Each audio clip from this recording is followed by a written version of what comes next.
Guys, karon akong gili-ili no. Namiso na gyud siya. Pero buyag namiso na gyud. Na nagjiliwat ng bayi. Karon manyanin niya, ibalhin ako ni siya. Kay panday ko ganiha akong ibutang subdivision. Mao ni siya, ipanday na ako tanong division dayon para dili gid sila makakuan sa dagko no. Gusto hakon gamay ra man og area ni akong kulungan sa manok sa uyuan, akong ibutang division jud siya para malain siya no mga guys. So ano siya guys, so yan nakasimple guys. Ano guys, dalhin na ako siya.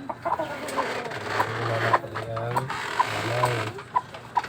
Sulod na ako sa kansa sa kids. Sulod na ako siya para mag-vlog na ang anan.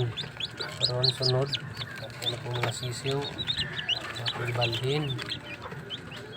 Ito siyang nanay sa kids sa kids no. Mga idol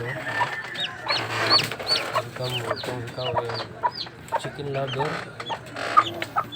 ito guys, nakakang ganun manok guys, ito na, mag-ihaw lang ni guys. Ako'y pilipit pang pare, pero kakay baligya, lagi na siya good. Pang pare, baligya, baligyan. Ang manok guys, dito na siyang backyard. Tipid sa kids. Guys, karon kaya na kami pagpatong sa mga sisiw. Patuka komportable na sila.